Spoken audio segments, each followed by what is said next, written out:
መድብል ሰገንን ለማስወጣት እጅግ በጣም ጉጉት አድሮበታል። ምክንያቱም ሰገን የሚለው ስም ሲሰማ በጣም ደንግጧል። ከትንሽ ናፍቆቱ ቀንሶለት የነበረው መድብል አሁን ላይ ናፍቆቱ ተቀስቅሷል። ሰላም ጤና ይስጥልኝ ውድና የተከበራችሁ የዩቱብ ተከታታዮች እንደምን ቆያችሁ? ሁሉ ሰላም፣ ሁሉ ደህና፣ እግዚአብሔር ይመስገን። እኔ ጋር ሰላም ነኝ። ሰላማችሁ የበዛ የተትረፈረፈ ይሁን። እንግዲህ ዛሬም በአዲስ ቪዲዮ መጥቻለሁ። ቪዲዮ ስትጀምሩ ላይክ በማድረግ ጀምሩ። ሰገን ድራማ ወደ ምሳሌ እንግዲህ ድራማ ላይ ተቀላቅሏል። ምሳሌ ድራማ ላይ እንደተቀላቀለ እንግዲህ መድብል ተነስቶ ማለዳ ተነስቶ ሊወጣ ጃኬቱን እየለበሰ ይመጣል። ይህ እያለ እንግዲህ አለምዬ ቁጭ ብላ በሳሎን ነበረች እና እንዲሁም አለች፣ እዚህ ቤት አላደርክም አይደል አለች። ምክንያቱም እሷ ትወደዋለች፣ እሱ ግን አይወዳትም። ምክንያቱም እሱ ሰገን ነው የብቻዬ ብሎ በፍቅር ጊዜ ያሳለፉት ቃላቶች በጆሮ ስለሚያቀናጭሉ በፍጹም ልቡ ለሌላ ሊሸነፍ አልቻለም። ስለዚህ ይላል ተነሽ አሁን ቁርስ ስሪ ስላት ቁርስ ብሰራለህ ታገባኛለህ ትለዋለች። አለም ጉድጓድ ነው ማገባሽ በማለት ትመልስለታለች። ከዛም በኋላ ስል እንዴ በቃ በሰላም አውለኝ አለና ተነስቶ መውጣት ይዛል። ከዛ እንደተለመደው መቃብሩ ጋር የምትሄደው እያለች ማሾፋን ትቀጥላለች። አለም ስርዓትሽን ያዢ፣ እሷ መቃብር ውስጥ አይደለችም፣ እሷ መቃብር ያለው እኔ ልብ ውስጥ ነው በማለት ለአለም አለምን በቁጣ ይመልስላታል። አለም እንግዲህ አሁን ላይ በመድብል ፍቅር ስለተነደፈች ምንም ነገር አይታያትም። ስወጣም ስገባም አይኖቿ ከሱ ጋር ይንከራተታሉ። ቆይ ብሩክ መውለድ አለመውለዱ ሌላ ምርመራ አለው ብለኸኛል ነበር እንዴ ትለዋለች ሀሳቡን ለማስቀየር። ታዲያ ምን ምን አገባኝ እነሱ አይሄዱም እንዴ ከሚስቱ ጋር ይሄዳል ስል ይመልስለታል። እሷ ግን ጠደፍ ጠደፍ እያለች በአይኖቿም እንግዲህ በፍቅር አይኖቹ እየተመለከተቻቸው እየነገራት ሚስቱ አለ መቼ ሚስት መቼ ተጋቡና ነው መቼ ነው የተጋቡት እያለች በግርምት ትመልስለታለች። ከዛ በነገራችን ላይ ቅድስት የወደዳት ሰው እኮ ነገ ይመጣል አልመጣም ማለት ነው ረበስበሽ እያለች መልስ መስጠት ትፈልጋለች። አንቺ ስርዓትሽን ያዢ፣ እነሱ ከተዋደዱ ከነሱ ጣልቃ አትግቢ፣ ከነሱ መካከል ውጪ በማለት በቁጣ ንግግሮቹ ይቆጣታል። ነገር ግን አለም አሁን ላይ ብሩክንና እንዲሁም ደግሞ ቅድስትን ለመለያየት ትሞክራለች። ምክንያቱም እሱ መውለድ አይችልም ከሱ ጋር አትጋቢ በማለት እያናናቀችው ባለሀብት አለ፣ አንቺ ልጃገረድ ነሽ፣ ስለዚህ ከሱ ጋር ተጋቢ፣ ከደሃ ጋር ለምን ትጋቢያለሽ እያለችው በመጥፎ ንግግር ወይንም ደግሞ መጥፎ አስተሳሰቦችን በአእምሯ ውስጥ ትጨምራለች። እነሱ ለመለያየት ብዙ ብትጥርም ቅድስት ግን ብሩክን ስለምትወደው ከሱ ጋር መለያየት አልፈለገችም። እያለው ይሄዳሉ። ስለዚህ ከነሱ መካከል ውጪ፣ እነሱ ይዋደዳሉ ይላል መድብል። ከዛም በኋላ በነገራችን ላይ እያለች ትቀጥላለች። ከዛ ከጀመረው በኋላ በመጨረሻ ለአባቷ ምንም አል ነው ጥሩ ነው እንደዛም ጥሩ ነው እያለች መመለሱን ትቀጥላለች። እያለች እያለ አሁን ብሩክና ሞገስ ይገናኛሉ። ሞገስና መድብል ሲገናኙ ይህ ስለ ሰገን ያወራሉ። አንተ ግን ቆይ ሰገን ለምንድን ነው ግን እንዴት ነው እንደዚህ የተጨነቅኩ? ለምንድን ነው እንደዚህ የተጨመርከው? እያለ መጨቃጨቁን ይቀጥላል። ብሩክ ግን ከጠየቀኝ አላት ከቤት ከመውጣት በፊት እነ ሞገስ ጋር እንደሄድኩኝ ንገራት። ግን ቆይ እሺ ሌላው ይቅርና ቢያንስ እንኳን ዛሬ ማታ እራት አትጋብዘኝም? ትላለች። ማን? አለም ልጅቷ ግን ከየት ነው እንዴት ነው የሚያደርጋት እያለ በግልምጫ ትተዋት ከቤት ይወጣል። ከቤት ወጥቶ እንደገና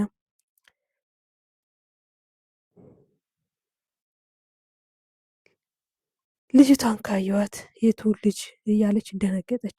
ከዛ ሌላ ሴት ወዳል እንደ መድብል እያለችው ረበሽበሽ እያለች ደንገጥ እያለች አለም ጥያቄዋን ትቀጥላለች። አሁን ላይ እሷ በፍቅር እሱን ለማሸነፍ ትሞክራለች። እሱ ግን መቼም ቢሆን ድጋሚ እንኳን ቢፈጠር ሌላ ሴት ማፍቀር አልችልም፣ ከሰገን ውጭ ሌላ ሰው ማፍቀር አልችልም ትላለች።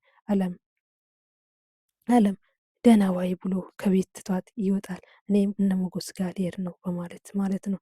እሺ ከዛ እሺ ሞጌ በማለት ከሞጎስ ጋር እንግዲህ ሻይ ቡና እያሉ ማውራታቸውን ይቀጥላሉ።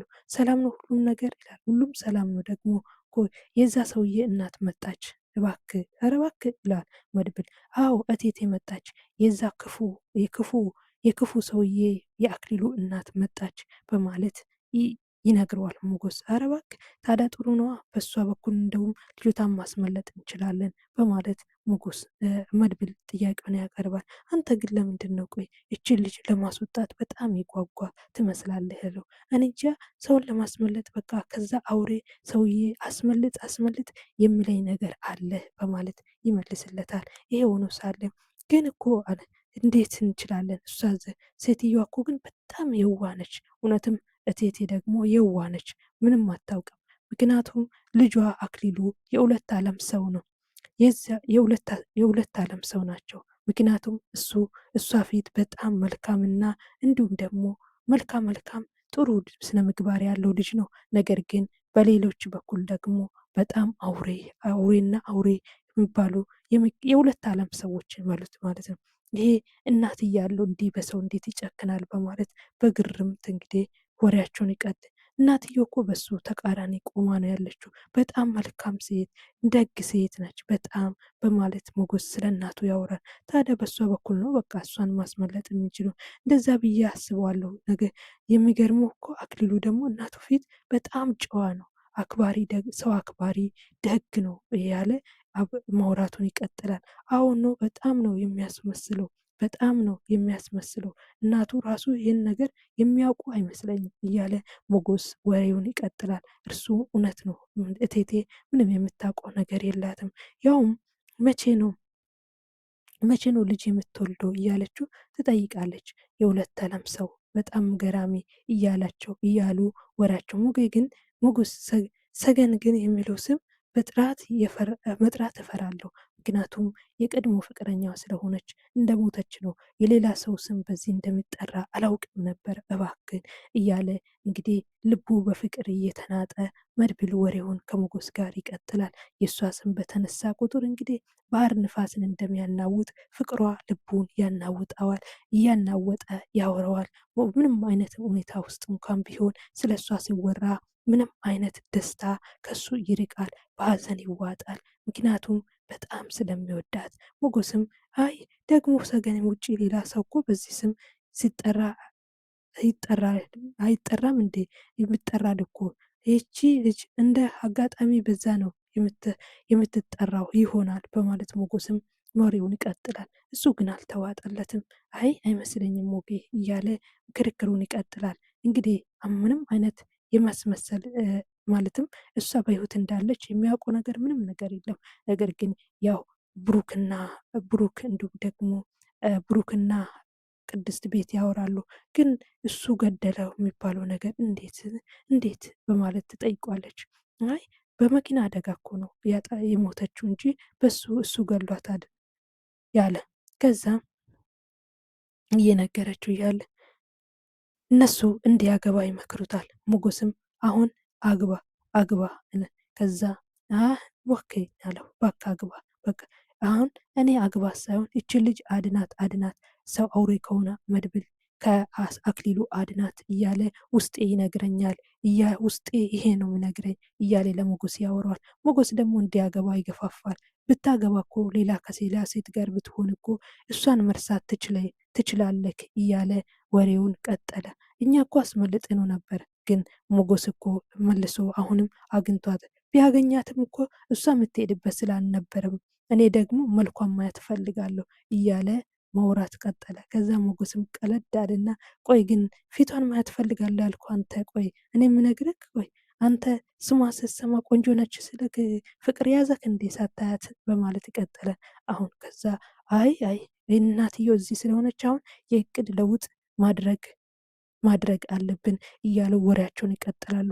በእርግጥ እናትየው ያግዙናል፣ ግን እናትየው ሲያግዙን እኛ የእቅድ ለውጥ ማድረግ አለብን እያለ ሞገስ ወሬውን ይቀጥላል። መድብል ግን በዚህ ሁሉ ግን እሷ ግን ካላገዘችንስ እንግዲህ እንዴት ነው የምናደርገው እና ስል ከዛ አይ እንደዛ እሷ ካልማታግዘን ከሆነ ለፊት እንገጥማለን እንገባለን በማለት እንግዲህ ወሬውን ይቀጥላል። ይሄ ግን ብዙ መስዋዕት ያስከፍለናል እያለ ወሬውን ይቀጥላል። እኛ በሳቸው በኩል ልጅቷን እኮ እነሱ ማግኘት እንችላለን፣ ደግሞ እናወራታለን፣ ስልክ ደግሞ መስጠት ብንችል ለልጅቷ ሁሉንም ነገር አበቃ ማለት ነው፣ ስልክ መስጠት እንችላለን በማለት ችርስ ተባብሎ መጠጣቸውን ይቀጥላሉ። እየጠጡም ትንሽ አዎ ምንም እንዳሰብኩኝ ታውቃለህ ይለዋል። ከዛ ችርስ ተባብሎ ከዚህ እንግዲህ ይወጣሉ። ከዛ በመቀጠል እንግዲህ አሁን ላይ ቅድስትና ሞገስ ጋር ሄዱ። ሞገስም ስለ መድብል ያወራል። ለምንድን ነው ማገባ? በቃ ለምን አናጋባቸውም? አለምንንና መድብልን ለምን አናጋባቸውም? በማለት ጥያቄ ታቀርብለታለች። እሱ ሌላ ሴት አይወድም። እኔ እኮ እንደው በቃ ቢጋቡ በጣም ደስ ይለኝ ነበረ እያለች ወሬውን ይቀጥላል። በቃ እኛ እኮ እንዲዋደዱ ማድረግ እንኳ እንችላለን ትላለች ቅድስት። ምክንያቱም እሷም ለእህቷ ያው መልካም ያየችለት ስለመሰላት ማለት ነው። ግን እሱ ከሰገን በኋላ ምንም አይነት ሌላ ሴት በልቡ የለችም። እሷ ስም በተነሳ ጊዜ ሁሉ ይናወጣል፣ ይረበሻል ወንድሜ እያለ በአሳዛኝ ሁኔታ ይነግረዋል። ግን ቆይ ለምንድን ነው እነሱ እንደገደለ መሞቷል? መጀመሪያ አካባቢ ፖሊሶች እንዳልሞተች ነበረ የተናገሩት። ከዛ መቃብሩ ሲያይ አመን እንደሞተች አወቅን። ለምንድን ነው ታዲያ መቃብሩን ከፍታችሁ አላያችሁ ሲባል አይ መቃብሩን ከፍቶ ማየት እኮ ወንጀል ነው ተብለን ነበረ እንጂ እኔም አስቤ ነበር በማለት ሞገስ ለቅድስት ይነግራት። ስሟ ሰገን አይደል ያልከኝ? ግን ከእሷ በፊት ፍቅረኛ አልነበረው ማለችው። አይ መድብል ከሌሎች ጋር ግንኙነት ቢኖሩም ግን በፍቅር የወደቀው ከሰገን ብቻ ነው በማለት ትነግረዋለች። ከዛም ወዳት ልጅ ራሱ ገደለ ማለት ነው። የመኪና አደጋ ነው የተባለው። ግን አንተ እስካሁን ድረስ አላመንክም ወይ አለችው ቅድስት። ብዙ አመት እኮ ነው ልጅቷ ከሞተች። በቃ የሞቱ ጉዳይ ከሆነ ደግሞ መድብልም ራሱም ደግሞ አረጋግጠዋል። ስለዚህ በቃ እርሷ ሞታለች። መቃብር ስንት አመት መቃብር ግን ከፍተን ማየት ነበረብን፣ እኛ ግን አላየንም በማለት ደግሞ አሁንም ይነግራታል። እሷ እንዳልሞተች ነው እያሉ አሁን እንደ አዲስ እንግዲህ ርዕስ ሆነዋል። የሰገን ነገር እንደ አዲስ አሁን ላይ ርዕስ ሆነ። በቃ መድብል ከዚህ በኋላ ሌላ ሰው መውደድ አይችልም ማለት ነው። እሱማ ነበር፣ ግን ምን ዋጋ አለው? ሰገን የሚያስፈራ ሴት ሊያገኛት አልችልም። እሷን የሚመስል ሴት ማግኘት አልችልም። እኔ እኮ ለምን ወድሻለሁ እያላት ነው እኮ አለምን ማለት ነው። አለምን ኧረ ለምን ግን እንዲፋቀሩ አናደርጋቸው እንዲጋቡ ከኛ ጋራ ትላለች። ግን እሷ እንደ ልጠይቅሽ እኔ መድብል ስላልቻለ በቃ እኔ ለማግባት ወስኝ ቅድስት አለ። እንኳን ለመድብል ማድረግ ቢያቅታት እንኳን ትንሽ ካለኝ ሁሉም ከአንተ ጋር ነው መሆነው በማለት ትመልሳለች። እኔም ቅድስት ከአንቺ ጋር ነው መኖር የምፈልገው። አንቺም ለልጅ እናት ለእኔም ደግሞ መልካም ሴት ነበርሽ። ድካም ጎንም ጠንካራ ጎንም ስለምታውቂ ማለት ነው በማለት ይመልስለታል። ከዛም በኋላ ራሳቸውን ፍቅር ንግግራቸውን ይቀጥላሉ። ከዛ እንግዲህ ሁሉም እየተነጋገሩ እቴትዬ አሁን ላይ ከማን ጋር ነው ምግብ የሚበላው? ከማን ጋር ነው ምግብ የሚበላው? በማለት ወሬዋን ትቀጥላለች። እቴትዬ ብቻዬን መብላት አልችልም፣ እኔ ምን ይሻላል? በማለት እኔ እኮ አለው ክፈችልኝ እቴትዬ ክፈችልኝ ትላታለች። ክፈትልኝ ስትላት እኔማ እንዴት በሩን ልክፈት እምቢ አለኝ፣ ለበሱ ልደውልለት ብላ ትሄድ። ለእሱ አትደውይለት በቃ እቴቴ አትደውይ እያለች ከውስጥ ሆና ሰገን ጨዋታን ቀጠለች። ነገር ግን ያው እቴቴ ልጇ በመልካምነቱ ስለምታውቁ እደውልለታለሁ ምን አባቱን ዝና ነው ጆሮ ግንዱን ይዤ ነው ማመጣ እያለች ለልጇ ደወለች እቴቴ። ከዛ ደውሎ እሱም እቴቴ ይላል። ሄሎ እቴትዬ ይለዋታል። የኔ ልጅ ለምንድን ነው የማትመጣ? እኔ ከማን ጋር ነው ምግብ የሚበላ? ወይ ጉድ አብሮኝ ብላ እያለች ቁጣ አንተ 9 ልጆች ወልዶ ቤት ማንጫጫ ሲገባ እዚህ ባዶ ቤት ውስጥ ታኖረኛለህ ትሏች። ከዛም በኋላ እቴትዬ እያለ እሱም እያላገጠ እያሾፈ ደንገጥም ሳይል ቆየት አባት ሆነክ ነው ግን እያለች ጨዋታን ትቀይለ። እቴትዬ እኔ አባት ምን አባት ሁን እያለ ማለት ማንም አይናገረውም፣ አክሊሉን አይሰድቡም። እናትየው ብቻ ነች እንግዲህ እንደዚህ አይነት ቃል የምታወጣለት። ከዛ እኔም ብቻ ስሚኝ፣ ልጅቷ እብድ ነች፣ ከለቀኳት ትጎዳሻለች በማለት ይነግራታል። ምን አልክ አንተ? እብድ ነው እንደ እዚህ ቤት ውስጥ አስራ ያስቀመጥኩ ስትል እቴትዬ ትመልስለታለች። እሺ ቆይ ግን ታዲያ እኔ አሁን ከማን ጋር ነው ልበላ የምጠጣው? እቴቴ ራሴ ያመጣለሁ አሁን። ኧረ እባክህ አንተ እስክትመጣ ድረስ እኔ ራብ ልሙት አለችው። በቃ ቶሎ እመጣለሁ እሺ እቴትዬ፣ ወይ ከተከራዮች ቤት ሄደሽ ቢ ምን ነካ አንተ? እኔ ቀለዋጭ ነኝ እንዴ? እያለች እቴቴ አሁን አንድ ነገር ናይ ሚስት ይዜ ና በማለት ትእዛዝ ከላይ ከሰማይ እንደምታዘዝ ሰው ታዛባለች። እሱ ግን ያው እያሾፈ እየቀለደም ቢሆን ይመጣል። ከዛ እቴትዬ ምግቧን ይዛ እዛ በር ላይ ቁጭ ብላ ለመብላት ተገደደች። ሰገንም ምግብ ከበላች ረጅም ጊዜ ስለሆነት እየጓጓችን ቢሆን ከግርግዳ ቁጭ ብላ ኧረ እቴትዬ ምግቡን ኧረ እቴትዬ እያለች እንግዲህ እኔ እኮ በጣም ርቦኛል እቴትዬ እያለች እየጓጓች ግንም የሚያበላት ስለሌለ እኔ አፈር ሊብላኝ ታዲያ ምን አባቴ ላድርግ ምግቡ እንዴት ይጣፍጣል እያለች መናገሯን ትቀጥላለች። ከዛም እንግዲህ እያሾፈች እቴትዬ በሱ አይ እያለች ሰገን በራብ ጦልጋለች። ስለ ራባት ምግቡ እንዴት ይጣፍጣል እያለች ከውጭ ሆና ታስጎበኛታለች። ግን እሷ ያው በጣም ርቧል፣ እኛ ቤት እኮ ሁሉም ባለሙያ ነው በማለት እንግዲህ ንግግሯን ትቀጥላለች። እያለችም እቴትዬ እና ታዲያ አሁን እንዴት ይሻለኛል ማን ይክፈትልሽ እያለች ማውራቱን ይቀጥላል። በዚህ ጋር ደግሞ መድብልን ሌላ መረብ ውስጥ ሊከቱትን ፈለጉ።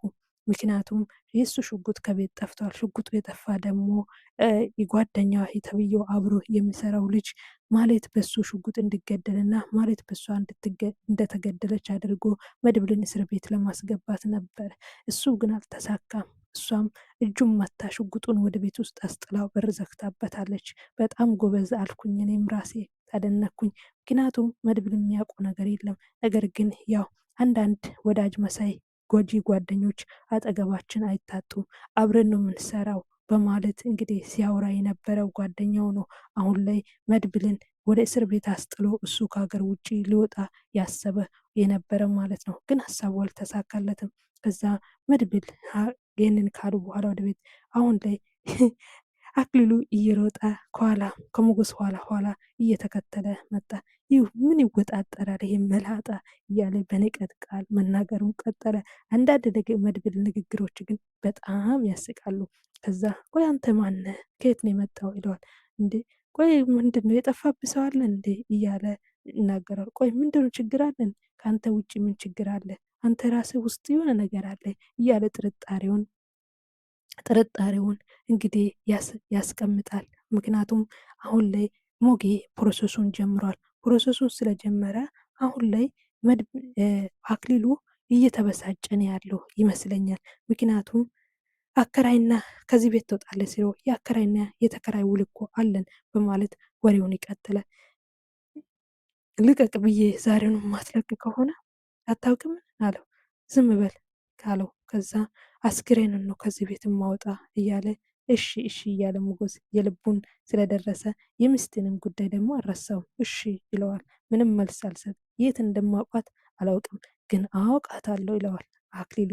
ከዛ ሞገስን መልሶ እሷ ማስታወቂያ ትሰራ ነበር እዛ ነው የምታውቀው ዝብል እያለ እንደ ሕፃን ልጅ እየተቆጣም ደግሞ ቆይ አንተ መላጣ ደነስ አገኘሃለሁ እያለ ዝቶባት ተመልሶ ይገባል።